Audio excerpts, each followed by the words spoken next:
Rachelsey at the movies, yay! We saw a real movie. Like, it was released at the movie theaters. In theaters, so this is truly Rachelsey at the movies. We saw Tenet.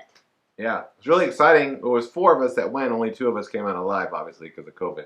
Okay. We can't That's make not that how joke. COVID works. Can we make that joke? It's not even how it works. Tenet stars, what did I just say? John David Washington. Stars John David Washington. This is a Christopher Nolan film. I call him JD. He did the Dark Knight trilogy. He did Dunkirk. He did Inception, Interstellar. You saw this trailer. It had an amazing trailer like back in the spring where I was like, this was the movie I was looking forward to this summer. Yeah. So if you saw The Dark Knight, it had an opening scene where you're seeing the Joker, like a robbery unfold. And the way that it's filmed, and it was on like I don't know what kind of film, but let's say IMAX. But it was like, so this entire movie, Tenet, was filmed in IMAX, but it filled up the whole screen. The score, the sound that he uses Hans Zimmer to go with, it is like, it is so good. So we were and it was like a special trailer. Because it wasn't like a overview trailer. It took like a scene, and I was just like enthralled, right? So like had to see it, got delayed, and finally we get to see it. And this is a movie. All I knew from the trailer was something weird was going on. You know, there was a car crash, and then a car goes backwards and it's not wrecked anymore. Yeah. Kelsey, go wait or skip. I'm going to say, what an amazing introduction. Because by the end of the movie, that's all I knew as well. Something weird was going on. So I'm going to say go see this movie because it's the only movie out in the world. Something does happen on the screen. I don't really know what I saw, so maybe you can come back and explain to me what I watched because I don't really know. I have no idea. But I did enjoy watching this giant puzzle piece of art. What was I going to say? I'm not even sure yet. I know, like, I'm not even sure what it was. How do I tell you to go see something that I don't even like half understand the movie. It's not like I don't fully understand. I don't half understand. I was hoping when we left that you would be the one to explain it to me. But I was completely lost. Within the first, 15 minutes, I was like, what? And, anyway. Yeah. So here's what I'm going to say. I'm going to do my Rachel thing. I'm going to say go/skip. I can't say wait on this movie because if you're going to see it, you need to see it at the theater. It's the sound and how it was filmed. You need to see this at the theater because I'm afraid if you don't, you really might not. What would be the point of seeing it? Because the story I couldn't follow. I was so what? And it's almost like the movie. Okay, we'll get into that later. And then I'm gonna say skip because maybe if you're not interested in a weird movie that's really hard to follow, that might be about time travel, but really is about objects traveling in time, but you're not sure. Maybe. And maybe the score and the fact that it's shot on the wide film maybe doesn't matter to you, then you should just skip this movie.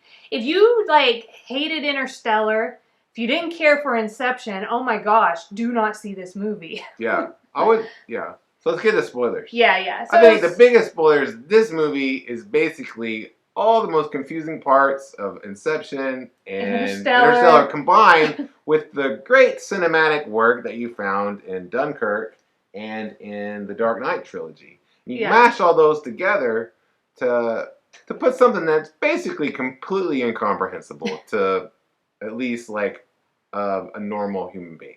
Now maybe it seems that way, but okay, we've looked at Rotten Tomatoes. Now it hasn't wide released yet. But the initial thing was 92% by moviegoers. I mean, but there seem to be people out there. It's one of those things where I'm like, this is really great. I don't understand it. It sometimes happens in music where I'll be like, this is really great music, but I don't understand it. It's not for me. Do you know what I mean? It seemed like you needed, maybe a doctorate in physics to understand this movie. And I only say physics because a character in the movie did have a degree in physics, and that's what he said. Yeah, it could be a degree in anything. I don't know. You need something. That might be it. Like, we have bachelor's degrees, right? So maybe, like, at least minimally you want... In English and in business. Yeah, a master's degree in the math or sciences, real math or sciences, and above, to really... So maybe go see this movie after you complete your college coursework. I don't know. Like, I was like, what? And then... So here's the thing. I feel like the movie maybe... And I love this filmmaker. He's my favorite filmmaker. Yeah. I was so hyped. Maybe this movie set the audience up to be like, hey, don't think too hard about this right at the beginning. Yeah, so the movie opens, if you saw the like special trailer that came out last spring for this movie, that whole scene is what opens the movie, and it's fantastic. Like, I was so into it. I was so excited for the rest of the movie, too. But then he, like, leaves that, and he's with a scientist, right? We just know she's a scientist. And basically, she's there to kind of set up whatever this weird technology is. Inverted technology from the future. And at one point, she says, he's like, well, how does it do this? And she's like, you don't need to know that. And then basically, I feel like that was for the audience. Hey, audience, don't get bogged down in the mystery of this future technology. Like, let it go. The problem is that it was, like, the foundation of the entire movie. The problem is that, like, it's like the technology that was presented to you would be like if you brought a caveman to, like, now, and he's like, you know, like, what? Like, a caveman that's never pre-fire, you know what I mean? Yeah. And then we're like, we're magic! You know what I mean? And he's like, I can't. Well, basically, because she takes them and she shoots a bullet, and the bullet does the normal thing. Then they shoot, like, an inverted bullet, and then, like, it's different. At one point, he drops the regular bullet, like, out of his hand, and then he goes over to the inverted bullet, and he wants to grab it off the counter, like he's a Jedi, right? Like, it... And he can't do it. And she's like, you have to drop it first. And I was like, what? I'm telling you, by the end of this movie, we've got, like, different things, like, different plot points going on. And I have no idea what any of it is. Like, I'm like, I don't understand why this has to happen or why they're doing this. Well, then they have, like, I have no idea. Like, absolutely rules. No idea. If you're inverted, you can't breathe when you go through the special inversion machine because lungs won't take in oxygen that way. I guess the rest of your body operates just fine, but just not the breathing. And then, like, oh, if you're fire to you, will feel like ice. And I was like, so is the sun, like, rays on me also ice? Like, if I go to Texas inverted in August, is it gonna feel like winter to me? At one point, he's listening to, like, things on a walkie, and he's like, don't you understand this? I thought you spoke the language. He's like, it's backwards. But, like, nobody else they weren't hearing anything else backwards, right? Or were they? I don't know. There were things like this where I was like, I don't understand. I feel like... Which is what time travel does, right? If you've ever watched Terminator, you can't think too much. This is not Terminator. This is like, I feel like I feel overwhelmed by how many times I would have to watch this movie to understand it. I was like, sometimes you're like, oh, I want to see that again, you know? But, like, this movie, I'm like... Then they brought in, like, the... how many times will I have to see it? Like, 10 time times? travel elements. The grandfather paradox, which was, like, if you kill your grandfather... They're just casually throwing out, like... Yeah, like, all the things you think about with time travel already. Like, because the thing is what happened. I've said a lot, like, with movie reviews. Like, this is a movie made by dumb people for dumb people. This is the opposite of that.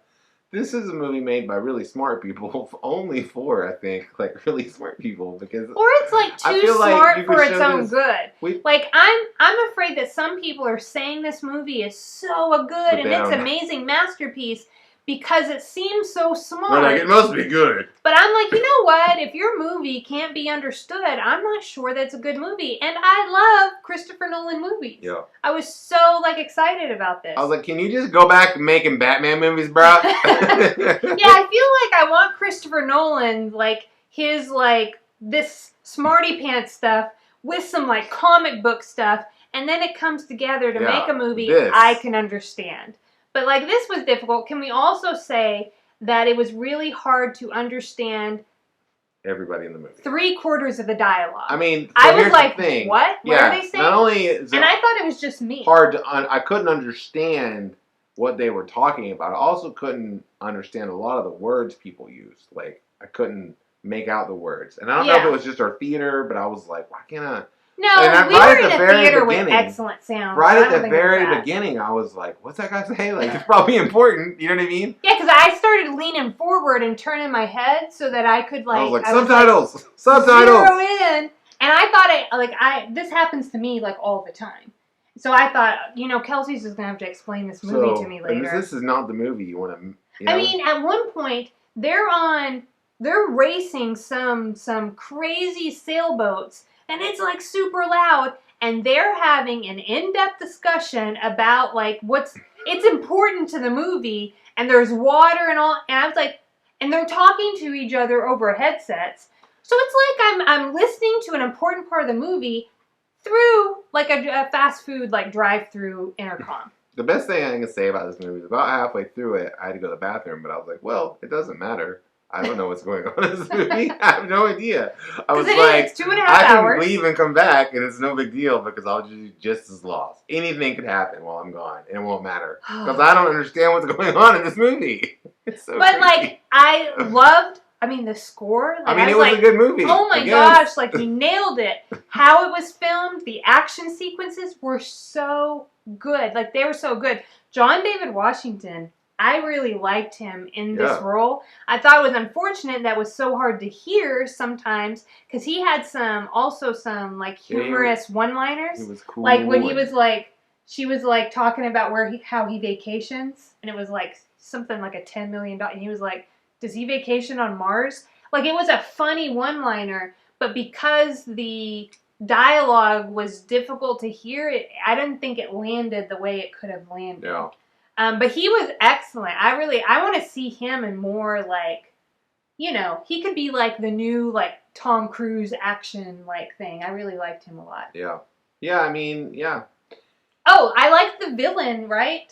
So movies have villains. They did not dress this guy up. He was like evil through and through. There wasn't anything like redeeming. So if you watch something like Marvel's Infinity War, right? Thanos, you're kind of like, well, he just cared about all our resources and didn't want, and then he decided to kill everybody to save, like, nature. But there wasn't anything about this guy. You were just like, man, he's a narcissist, he's selfish, he is super controlling, like, and I just, no, there was something refreshing about not forcing me to, like, like, he just showing us where the villain was at, which he was just all in on that selfishness and whatnot. Yeah. Kind of a reminder of if I let like selfishness like run rampant in my life, that's my future. I don't know. I don't think you'll become that guy. I won't have the means because I'm not uber rich, but like on a smaller level, that's my future. Basically, I get to a point where I'm like, I'm okay with like dying, or I don't have hopes. Like he wasn't happy, joyous, and free. Let's say that. Right. No. Yeah. So there's our review for Tenet, guys. Our first like real movie back in the theaters. Yeah. Yay. Again, alone, the score for this movie might be enough to go and see it. Pretty great. It was so good, guys. I'm not even an auditory person. All right, are we done? Is that how we end things? Hey, thanks for watching our show. I'm Kelsey, that's Rachel, and we're the Pachelses. Okay. We're the Pachelses.